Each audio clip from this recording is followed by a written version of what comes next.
Bien, hermanos, vamos a dar comienzo a este estudio de vida abundante en Jesús. Ese es nuestro propósito y meta, gozar de la vida que el Señor ha traído a través de su sacrificio y su resurrección, porque Él vive y vive para siempre.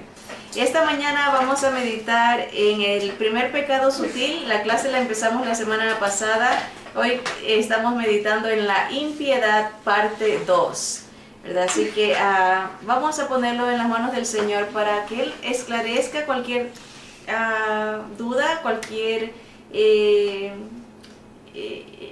algo que no esté muy claro, que le abra nuestro entendimiento y que escudriñe nuestro corazón y nos revele en nuestro estado espiritual delante de Él. Así que vamos a orar y inclinar sus rostros en reverencia al Señor.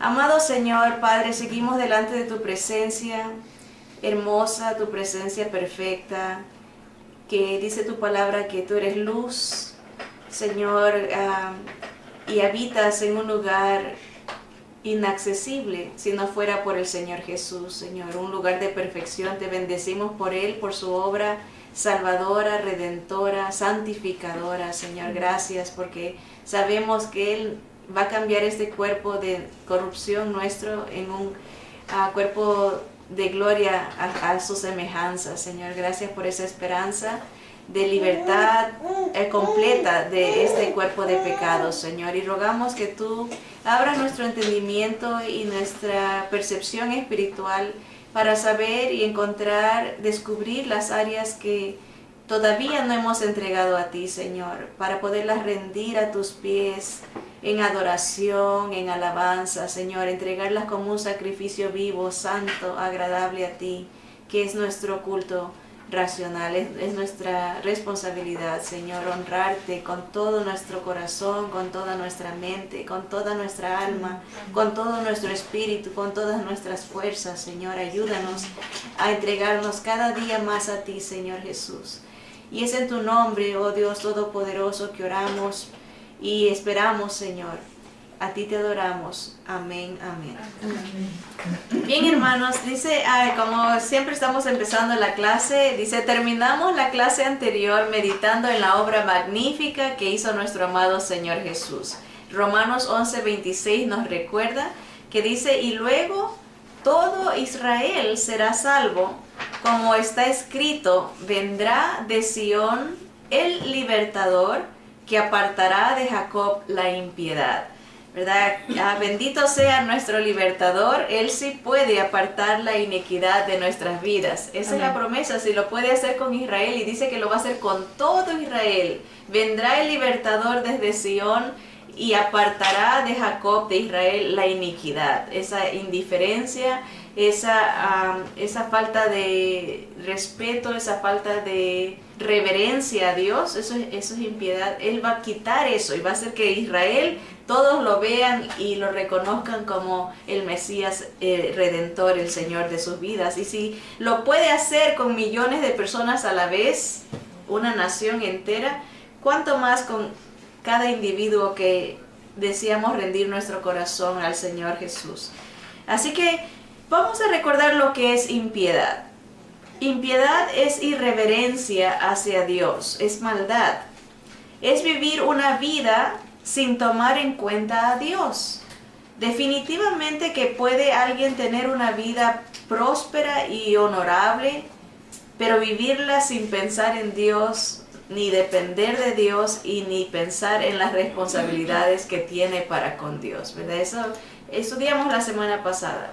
Puede haber personas religiosas que van el domingo a la iglesia, ¿verdad? O tal vez entre semana una vez a la iglesia, pero saliendo de la iglesia, todo lo que hace, todo lo que piensa, todo lo que desea es sin pensar en Dios. Se vive una vida prácticamente doble, porque en la iglesia se piensa en Dios, se le entrega tal vez una hora a Dios, pero después de eso ya no hay ningún pensamiento de reverencia a Él, de dependencia a Él. Dijimos esa importancia de no hay pensamientos que busquen la gloria de Dios, no hay pensamientos que buscan la voluntad de Dios, ni pensamientos que busquen la dependencia de Dios en las cosas simples del diario vivir, ¿verdad? Y eso es impiedad, vivir una vida sin pensar ni depender de la voluntad de Dios. Estudiamos que la impiedad ofende a Dios. En Romanos 1:16, que creo que ese es el versículo, dice que Dios está airado contra esa irreverencia, contra la impiedad de la gente que detiene con impiedad la verdad, ¿verdad? Con esa irreverencia, con esa indiferencia, se detiene porque no se piensa en la voluntad de Dios ni en la verdad de Dios. Estudiamos que debemos de renunciar a la impiedad y vivir sobria, justa y piadosamente. O sea, obviamente es lo contrapuesto, ¿no? La impiedad, lo contrario a la impiedad es vivir piadosamente, ¿verdad? Y el Señor nos anima a que vivamos de una manera sobria, ¿verdad? No como un borracho que está inestable, que no concuerda sus pensamientos. Dice, vive de una manera sobria, justa y piadosamente, pensando en Dios, su voluntad, su gloria y la dependencia en Él. También estudiamos que debemos de encomendar nuestros planes, nuestros viajes, nuestros negocios y actividades al Señor, ¿verdad? Eso decía Santiago, que vamos ahora los que decimos, hoy iremos aquí, mañana iremos allá, el año que viene haremos esto. Dice, cuando debiéramos de decir, ¿qué cosa? Si el Señor quiere, ¿verdad? Si el Señor permite, ¿verdad? Si es la voluntad del Señor. Esa es nuestra responsabilidad. Renunciar a la indiferencia, a la irreverencia y vivir piadosamente, encomendando nuestras actividades al Señor, dependiendo de su voluntad. Aún nuestras oraciones deben mostrar piedad al pedir que seamos llenos del conocimiento de su voluntad en toda sabiduría e inteligencia espiritual, para que andemos como es digno del Señor, agradándole en todo. Y ahí debe decir, llevando fruto en toda buena obra y creciendo en el conocimiento de Dios. Pueden corregir ahí, dice llegando, es llevando fruto en toda buena obra. Eso dice Colosenses, ¿no? Pablo oraba de una manera que oraba para que seamos llenos del conocimiento de su voluntad, ¿verdad? Para que podamos vivir y andar como es digno del Señor, agradándole en todo, llevando mucho fruto. Miren todo lo que él oraba, que andemos como es digno, que crezcamos en conocimiento, que andemos agradando al Señor en todo, llevando mucho fruto. Y así deben de ser nuestras oraciones, enfocadas en las cosas espirituales, buscando la voluntad del Señor y crecer en el conocimiento de Él. Muy hermosa oración la de Pablo, y nos enseña a orar también, ¿verdad? En lugar de rápido ir a pedir cosas del Señor físicas, pedir cosas espirituales. Miren, algo más que estudiamos la semana pasada es que la palabra nos anima a desechar vanas palabrerías porque conducen a la impiedad. Eso se me hizo muy interesante. El apóstol Pablo le anima a Timoteo y le dice, desecha las vanas palabrerías y de viejas. Imagínense como cosas como diciendo, hay cosas que a veces las mujeres nos vamos a enfocar y dicen, no te desenfoques en cosas que te van a llevar a la impiedad. Hay conversaciones que nos llevan a olvidarnos de Dios, nos llevan a irreverenciar a Dios, nos llevan, como dice, a no pensar en Él, ni buscar su voluntad. Entonces tenemos que analizar nuestras conversaciones. Si son conversaciones que nos están llevando a la impiedad o están fomentando que busquemos de Dios, que pensemos en Él, en su voluntad, en su gloria y en nuestra dependencia a Él. Así que esa fue una responsabilidad nuestra también, de desechar vanas palabrerías, a ser más sabios en nuestras conversaciones y analizar si estamos diciendo algo que en realidad muestra impiedad, corregir y decir, no, así no debo de hablar.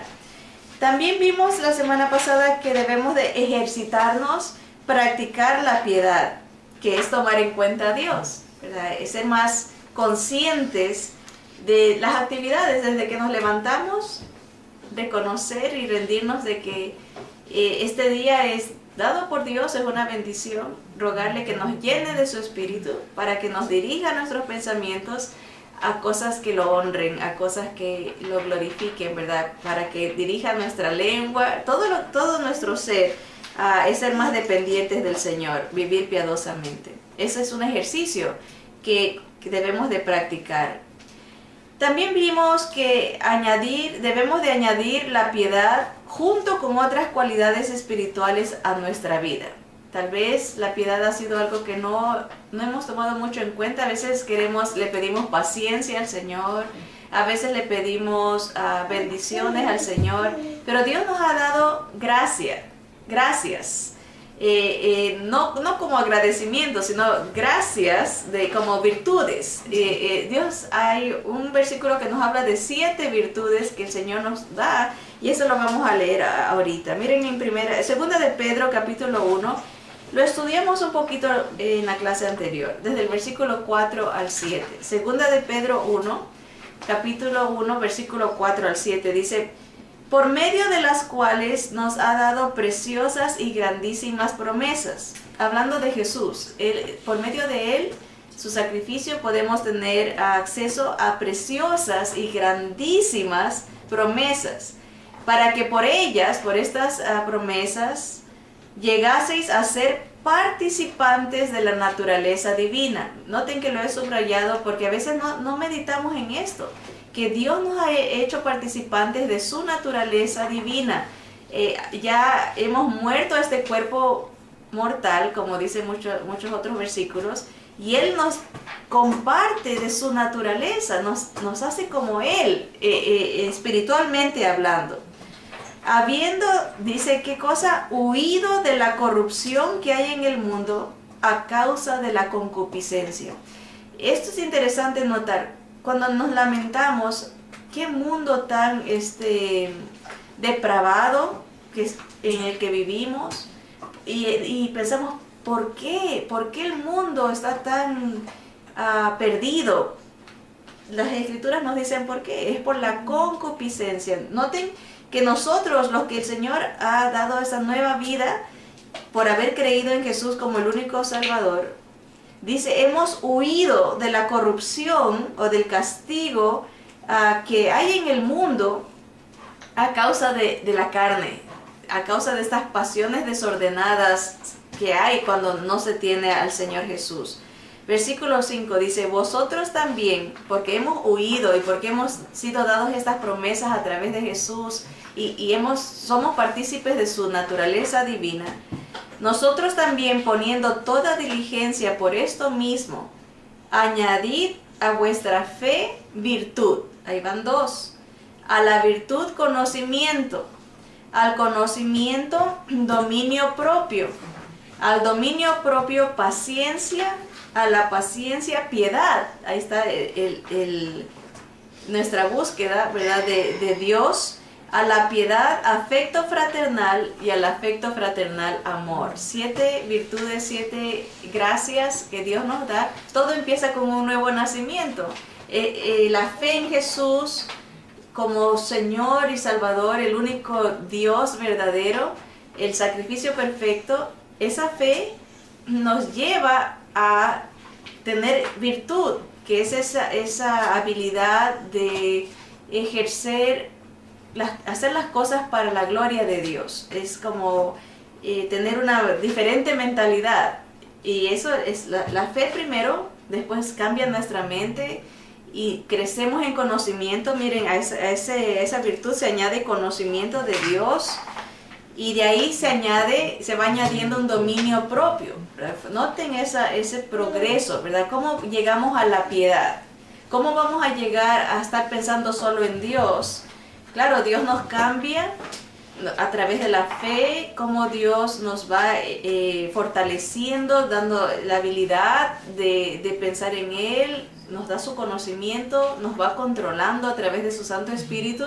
Y miren, el versículo sigue y dice que al dominio propio, ese control, Se añade paciencia. Hablamos un poquito que en la versión en inglés paciencia es reemplazado por la palabra carácter. La versión en inglés traduce la palabra griega como carácter. En español se tradujo como paciencia.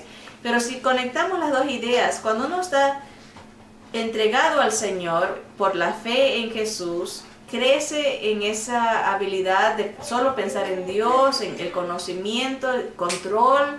Carácter es tener, ser firme. Paciencia es diferente la idea.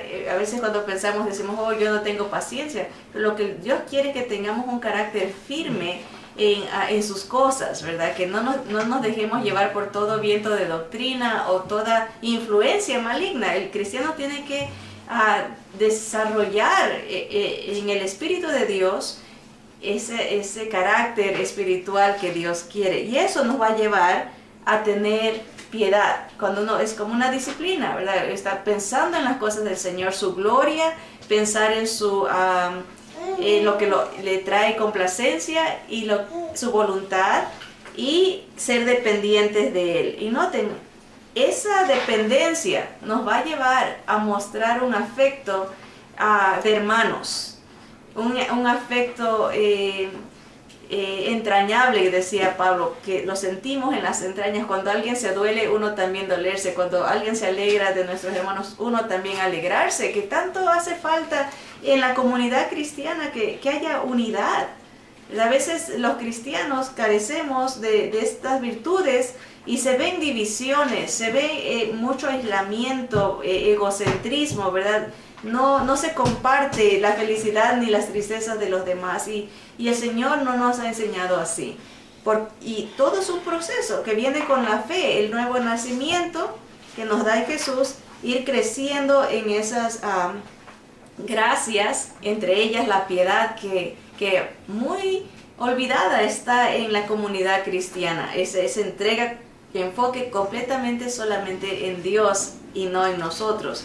Y noten que el resultado final, por decirlo así, de tener estas virtudes va a ser el amor. Y el Señor nos dice que sin amor somos como estos campanas que hacen mucha bulla, pero sin amor no somos nada. Eso dice 1 Corintios 13, que el amor es necesario para hacer las cosas de acuerdo agradables, de acuerdo a la voluntad del Señor. Entonces es un proceso, pero la piedad está ahí entre varias de las cualidades del carácter cristiano. Noten las gracias que Dios nos ha dado y que son necesarias para la piedad: fe, virtud, conocimiento, dominio propio, paciencia o carácter, piedad y amor. La piedad, dice las Escrituras, que para todo aprovecha. El ejercicio físico para poco es provechoso, pero para la piedad, para todo. Cuando uno está pensando en Dios, si viene una prueba, no lo tumba, porque uno depende de Dios, confía en Dios, espera en Dios. Si viene una tribulación, algo incómodo, situación familiar, lo que sea, uno no entra en depresión. ¿Por qué? Porque confía en Dios, depende de Dios, espera en la voluntad de Dios, tiene piedad, vive una vida piadosa, pensando en Dios, reverenciando a Dios. La piedad para todo aprovecha, dice, pues tiene promesa de esta vida presente y de la venidera. Noten qué bonito. A veces pedimos bendición: Señor, bendíceme, bendíceme. Ya nos bendijo con toda bendición espiritual, porque nos ha dado la fe, que es por gracia somos salvos por medio de la fe. Y esto es un don de Dios, es un regalo, la fe. Dios nos ha dado eso. Dios nos da de su espíritu, nos comparte su naturaleza. Dios nos da de su amor. Dice, el amor de Dios ha sido derramado en nuestros corazones, ¿verdad? Para que podamos amar a otros también. Dios nos ha dado todo. Y dice, nos ha dado piedad. Es ese deseo de buscarlo. Dice, y la piedad para todo aprovecha. Miren lo que dice 2 de Pedro 3:11. Puesto que todas estas cosas han de ser deshechas, lo que vemos, todo lo físico, va a llegar un día que va a ser deshecho. El Señor viene a justiciar el mundo, el universo, todas estas cosas van a pasar por fuego. Acuérdense que va a ser un proceso. Obviamente el Señor viene, se lleva a su iglesia, viene la gran tribulación donde van a haber castigos para el mundo incrédulo, ¿verdad? De ahí el Señor viene con nosotros a reinar por 1000 años. El enemigo va a ser atado, va a haber paz en la tierra, ¿verdad? Por ese lapso de tiempo el enemigo va a ser soltado y va a otra vez a las naciones, se van a rebelar contra Dios. Una guerra final que se llama guerra, pero en realidad ni siquiera ofrecen una batalla, porque el Señor nomás habla y destruye a todos sus enemigos. El cielo y la tierra pasan y dice, baja una nueva Jerusalén, un nuevo lugar donde Dios será la luz, no va a haber necesidad de sol ni luna. Se desaparece prácticamente el universo, se destruye. Dice, estas cosas van a ser deshechas. Pedro profetiza de estas cosas, y aquí estamos leyendo una parte, dice, puesto que todas estas cosas han de ser deshechas, todo lo que vemos se va a desaparecer, ¿cómo no debéis vosotros andar en santa y piadosa manera de vivir? Si nos enfocamos en Dios y sabemos que todas estas cosas van a pasar, ¿para qué nos afanamos? La idea es esta, ¿para qué nos afanamos tanto en cosas que se van a destruir, que no tienen eternidad? Y sabemos que Dios es eterno y que lo que nos está prometiendo es eterno. Pedro nos dice, ¿qué no es un incentivo esto para ti? Saber que con Dios tienes seguridad, con Dios tienes promesas de eternidad. ¿Cómo no vivir santa y piadosamente si sabemos lo que Dios ha planeado para este universo, ¿verdad? Un castigo final para un mundo incrédulo, ¿verdad? Y una restauración permanente para su gloria y honra. Amén. ¿Verdad? Piedad es vivir pensando que estamos en la presencia de Dios, buscando agradarlo en todo, ¿verdad? Esa debe ser nuestro pensamiento constante. Piedad, tener en cuenta a Dios. Dios todo lo ve, está con nosotros en todo tiempo. Eso nos constriñe, ¿verdad? Nos toca, también nos reprime de veces de querer dar rienda suelta a las pasiones de nuestra concupiscencia, ¿verdad? Tenemos que hacer morir, porque sabemos el Señor está conmigo.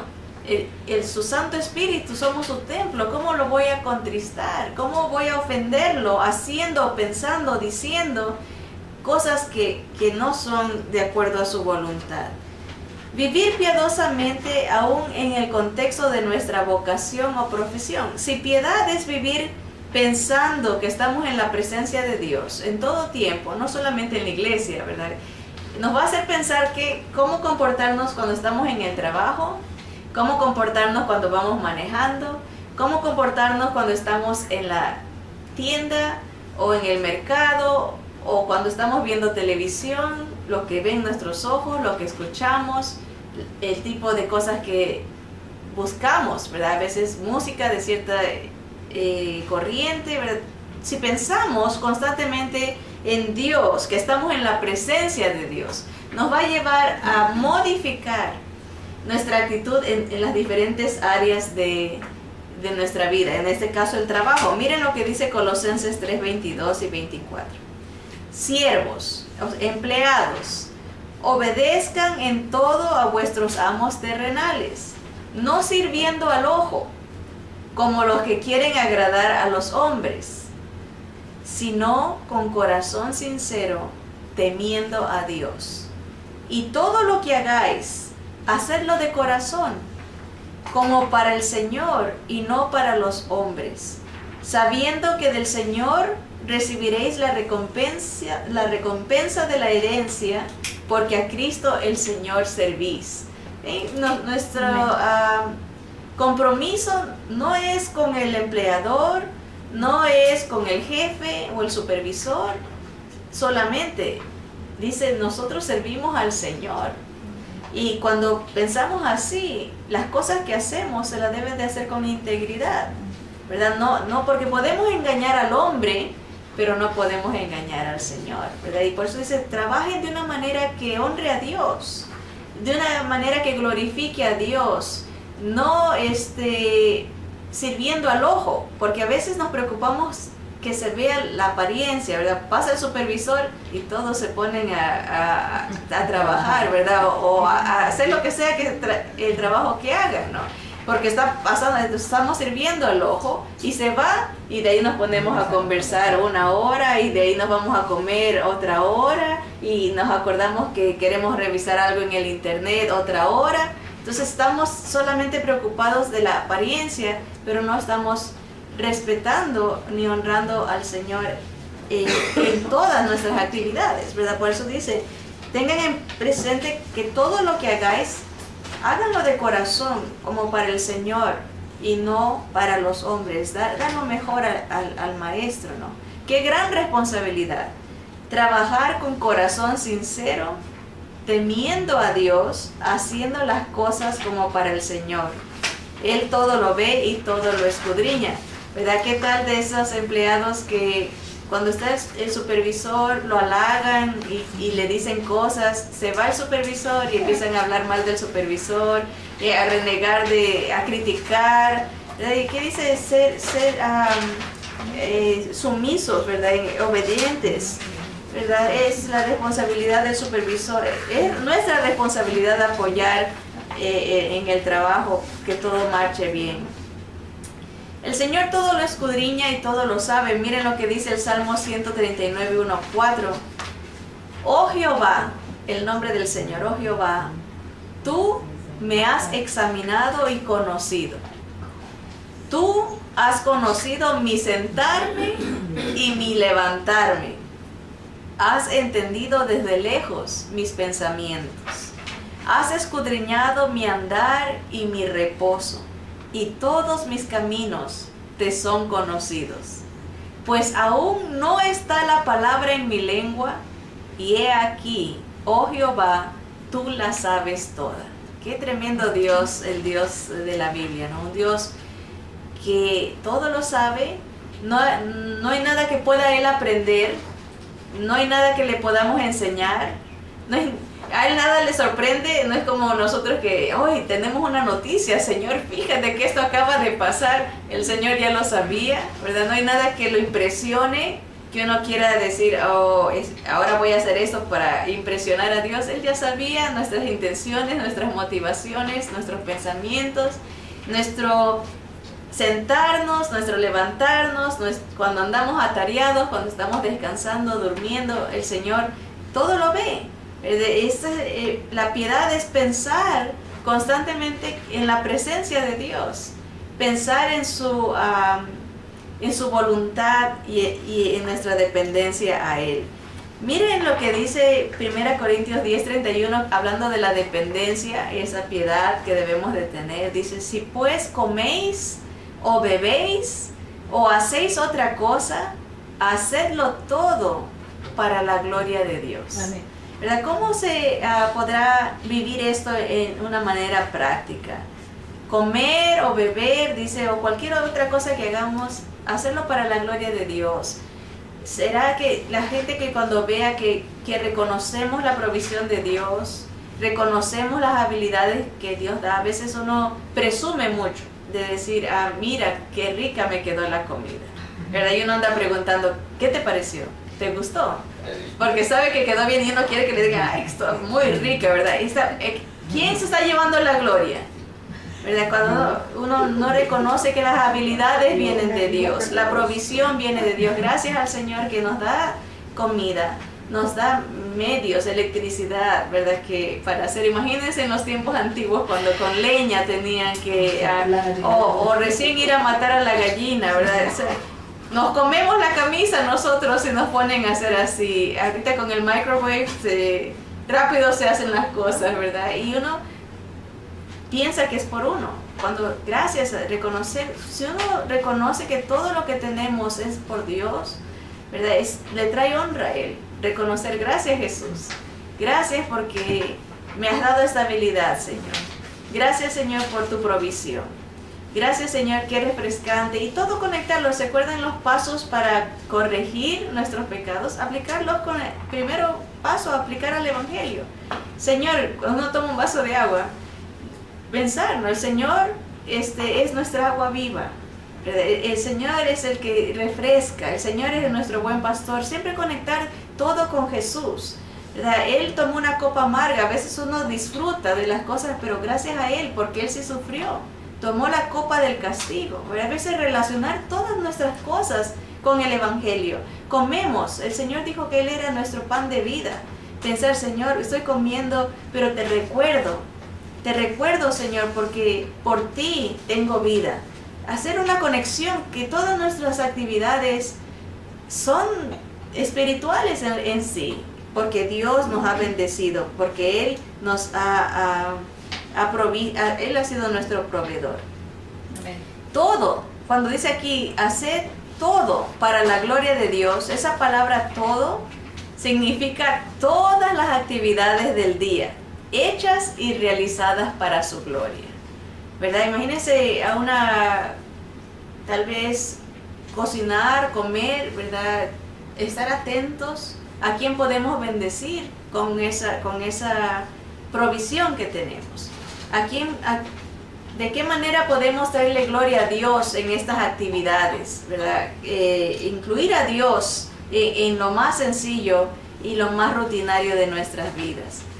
¿Qué significa hacer todo para su gloria?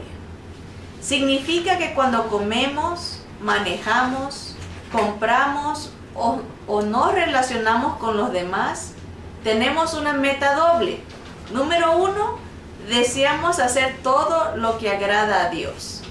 O sea, pensar en la comida, por ejemplo. Hay comidas o tal vez bebidas que no le agradan a Dios, que nos van a desenfocar de Él. Hay cosas que hacen daño a nuestro cuerpo. Hay cosas que ofenden al Espíritu del Señor que vive en nosotros. Entonces nuestra meta doble para la gloria de Dios es hacer lo que le agrada a Dios.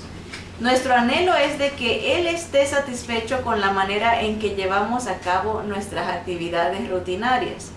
Así que oramos anticipadamente al comenzar el día y le pedimos al Espíritu Santo que dirija nuestros pensamientos, palabras y hechos para que sean agradables al Señor. Señor, que lo que diga sea agradable para ti, que esto que voy a hacer sea agradable para ti, que tú te lleves la gloria.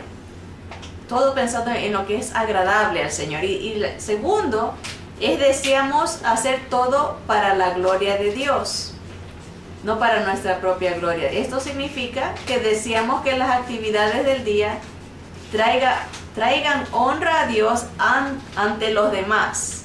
O sea, a veces nuestra boca va a reflejar lo que está en nuestro corazón.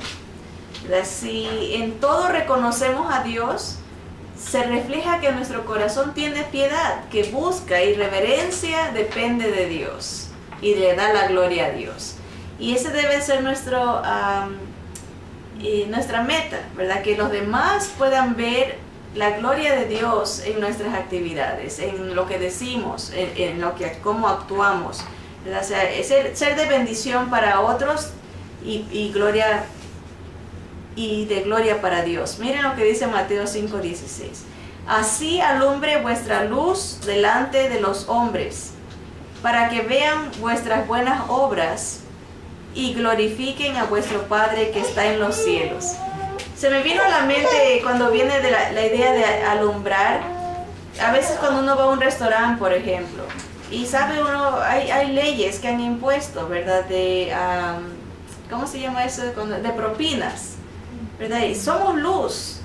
Y a veces no demostramos ante los demás que hacemos las cosas para agradar a Dios o para glorificar a Dios. Habrá creyentes que a lo mejor tiren $1 como según agradecimiento cuando saben que hay un tanto por ciento de ley, ¿verdad?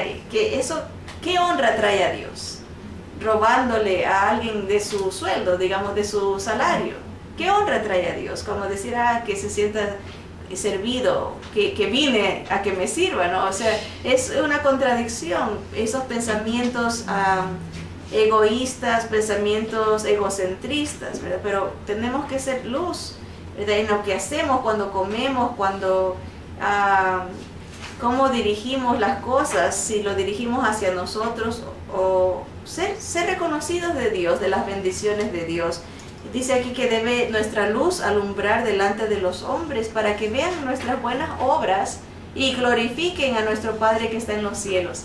Yo sé que no solamente es un caso aislado, pero segura estoy que a varios de ustedes les ha pasado que cuando se hacen negocios con gente que se dice ser cristiana, sale uno perjudicado. En la gran veces, aquí en este país hay mucha estafa y usan el nombre de Dios. Hace un tiempo atrás agarré un sistema porque mandaron por correo de cómo pagar la casa más rápido, ¿verdad? Y decía que si uno manda ciertos pagos más adelantados, se puede, en lugar de deber 30 años la casa, se puede pagar en 15, algo así, ¿no? Y dijimos, buen sistema, vamos a agarrarlo. Y a los pocos meses mandan que va a quebrar la compañía y que a ellos habían empezado a deducir ciertas cantidades del banco directamente para pagar, y estábamos contentos, pues, de que bueno, vamos a pagar la casa rápido, siendo buenos administradores del dinero. Pero en esta carta que dice que se van a ir a bancarrota, empieza a decir: yo soy seguidor de Jesús y he tenido una visión de que he estado en ayuno y en oración, de que estos dineros los podemos relocalizar, como que iba a ser y como dicen, ya me dio mala espina. Dije, este hombre empieza a hablar de Dios, usar el nombre de Dios para sus cosas, cuando el sistema había dicho que se iba a hacer de cierta manera, pero ya está viendo cómo manipular el dinero y sacarlo del sistema que había dicho y estafar. Y decía, tengo a miles de hogares que apoyan esta. ¿Cuánta gente no caímos en esa? Y todavía me siguen mandando, porque como uno da las cuentas del banco y todo, yo dije, ¿qué hago? Cambiaré la cuenta del banco. Ya no me dedujeron el dinero de la cuenta, pero hay una cláusula que si uno cancela ese servicio, ellos cobran por el servicio que ofrecieron. Entonces la táctica de ellos es ofrecerlo, a los 2 meses decir, ya no lo podemos dar, y la gente se asusta y dice, ya no lo pueden dar, cancelan, y entonces cobran el precio de cancelación original. Entonces uno dice, mira, se dicen ser cristianos, usan el nombre de Dios y supuestamente que bajo mucho ayuno y oración, pero son gente manipuladora, y en el nombre de Dios, ¿qué luz se alumbra ahí? ¿Verdad? Entonces no glorifican a Dios, hacen que la gente blasfeme del nombre de Dios porque creen que son verdaderos cristianos cuando en realidad no lo son. Pero casos así, otro día escuchaba a un familiar decir que un supuesto cristiano mecánico le había dicho, mire, he tenido esta visión, quiero empezar un negocio y tener socios.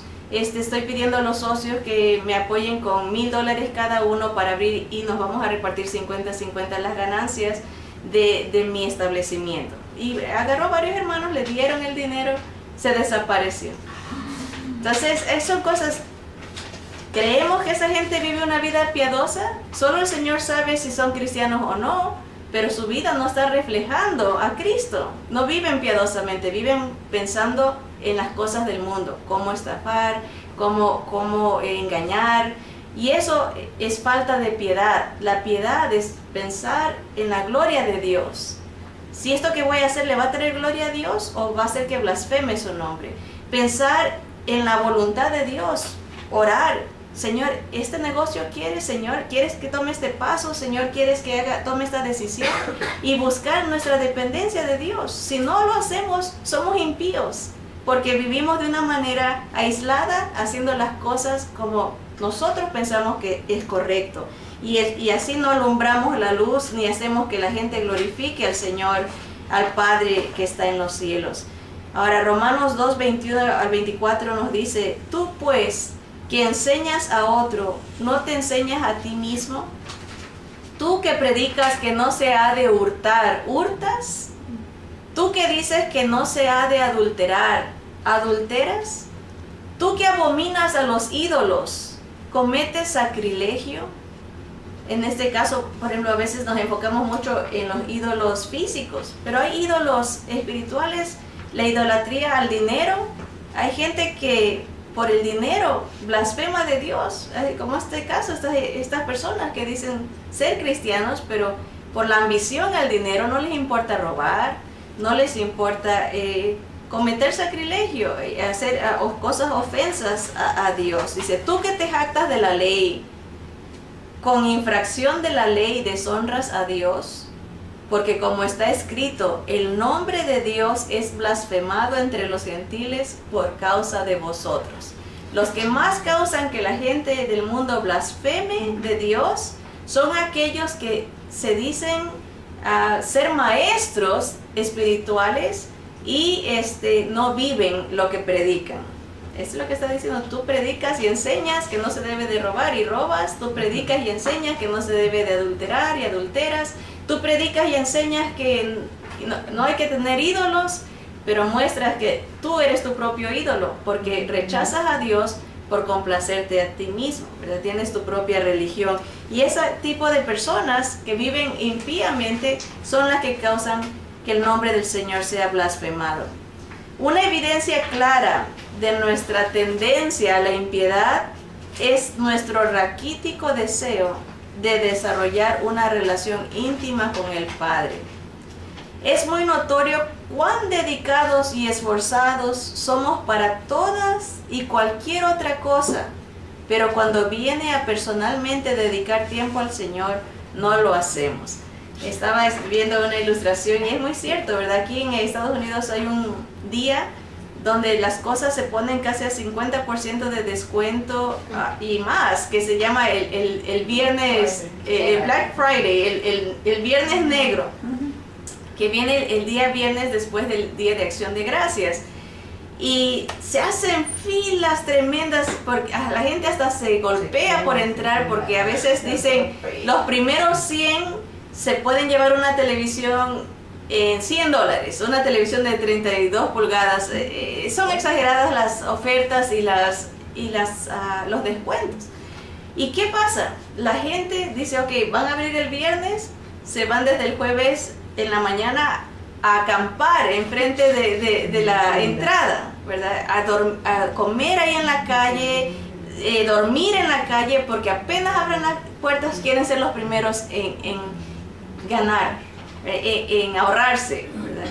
Solamente una vez mi esposo y yo fuimos hace años atrás, cuando recién dijimos vamos los niños estaban chicos, ahora ya son adultos, y dijimos para Navidad tener los regalos, vamos, y fuimos a una tienda de juguetes y la fila no estaba tan larga, pero era de entrar con carrito y se iba línea por línea, porque la fila era dentro del almacén, entonces uno iba en la línea y iba agarrando lo que quería, ya no se podía regresar, tenía que decidirse lo que quería, ir agarrando porque al final iba a pagar.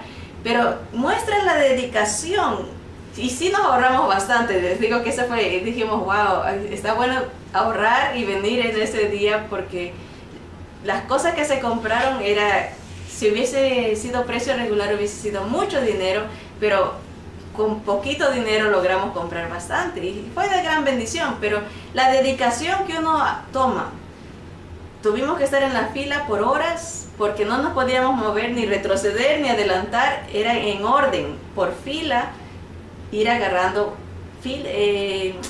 pasillo por pasillo lo que uno quería hasta llegar al final. Dedicación, te tienes que aguantar, no hay hora de que ir al baño, que tienes hambre, que tienes que sed. Una entrega a las cosas que uno siente que se apasiona por ellas. Pienso, por ejemplo, en los varones cuando van al deporte. ¿Qué pasa ir a ver un partido de la selección nacional o al mundial en pleno solazo? Hay que caminar, hay que subir escaleras, hay que gastar dinero. No hay pierna que le duela, no hay cadera que le duela, no hay sol que le moleste, no hay nada, porque esa es su pasión y dedicación. Pero cuando vienen las cosas del Señor, uno se levanta y se empieza a distraer y no hay pasión para las cosas de Dios. Y eso es lo que dice, esa muestra de impiedad y irreverencia, no se toma a Dios en cuenta. Dice aquí, es muy notorio cuán dedicados y esforzados somos para todas y cualquier otra cosa. Pero cuando viene a personalmente dedicar tiempo al Señor, no lo hacemos. ¿Qué de el tiempo de esparcimiento? Cuando dice, oh, vámonos a Disneylandia. Oh, pero hay que levantarse a las 5 de la mañana porque queremos llegar, ser los primeros cuando abran la puerta, ser los primeros que abrazamos a Mickey Mouse, ¿verdad? Y 6 de la mañana se sale, todos jóvenes, ancianos, lo que sea, se levantan temprano porque quieren aprovechar todo el tiempo con Mickey Mouse. ¿Qué de otras cosas, verdad? A veces cosas personales, oh, que me quiero pintar el pelo, no, pero te tienes que levantar temprano porque te voy a dedicar 6 horas para, oh, me levanto temprano, ahí vamos, ¿verdad? Todos, no hay mala noche que moleste, no hay dolor que uno se acuerde, no hay hambre, no hay nada, porque hay deseos, hay pasión por esas cosas, y eso es lo que dice aquí. Impiedad, es muestra de impiedad, es una evidencia clara de nuestra tendencia a la impiedad, es nuestro raquítico deseo de desarrollar una relación íntima con el Padre. En lo personal, no hablamos de tiempo de la iglesia, es el tiempo en la casa, en el tiempo de oración personal, de lectura bíblica personal, de alabanza, de adoración, de darle gracias al Padre. Muy diferente a la actitud del rey David. Miren lo que dice el Salmo 42, esto los dijeron los hijos de... no era David el que escribió esto, pero miren lo que dice: como el ciervo brama por las corrientes de las aguas, así clama por ti, oh Dios, el alma mía. Mi alma tiene sed de Dios, del Dios vivo. ¿Cuándo vendré y me presentaré delante de Dios? Esa ansiedad de pasar con Él, tiempo con Él, ¿verdad? De estar en su presencia. Salmo 63, 1 y 2 dice: Dios, Dios mío, eres tú, de madrugada te buscaré. Mi alma tiene sed de ti, mi carne te anhela. En tierra seca y árida, donde no hay aguas, para ver tu poder y tu gloria. ¿Ven?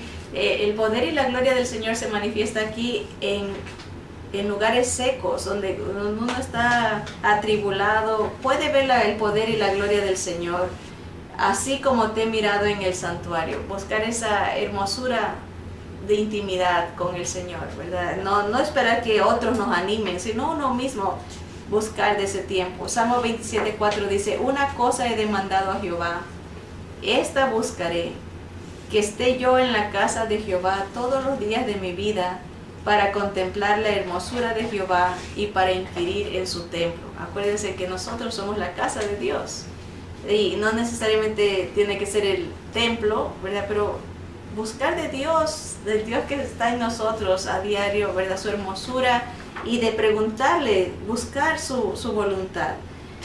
Esta es nuestra meta. 1 Timoteo 4:7, la segunda parte dice: ejercítate para la piedad. Es un compromiso, una consistencia, una disciplina, ¿verdad? Un ejercicio. Va a costar sacrificio, un poquito de incomodidad. Cuando uno hace abdominales o se pone a hacer ejercicio, se empieza a sentir la resistencia del cuerpo, duele, los músculos, los tendones empiezan a resistir ese nuevo movimiento, ¿verdad? Asimismo, en las cosas espirituales, cuando uno se ejercita en la piedad, va a encontrarse con resistencia de nuestro mismo cuerpo. Va a decir: esto no me gusta, estoy cansado, después, pero no, hay que ejercitarse para la piedad. Segunda de Pedro 1:3 dice: como todas las cosas que pertenecen a la vida y a la piedad nos han sido dadas por su divino poder, mediante el conocimiento de aquel que nos llamó por su gloria y excelencia. La pregunta es: ¿qué hizo Jesús por nosotros? De acuerdo a este versículo, a través de su llamamiento, a su gloria y excelencia y a través de su divino poder que nos ha sido dado, se nos también concede todo lo que pertenezca a la vida y a la piedad. O sea, el Señor nos da la habilidad para poder enfocarnos en Él, para poder buscar su gloria y para poder depender de Él. Todo viene de Él, por Él y para Él. Así que, ¿qué hizo Jesús por nosotros? Nos ha dado el poder, nos ha hecho nuevos, nos ha compartido su naturaleza para poder tener en nuestra vida la piedad que necesitamos para honrarlo y glorificarlo. Que el Señor nos ayude en esta lucha contra este primer pecado respetable, contra este pecado escondido, el pecado de la impiedad. Que Él nos ayude a ser piadosos y vivir vidas que lo honren y lo glorifiquen a cada momento. Que Dios nos bendiga. Amén.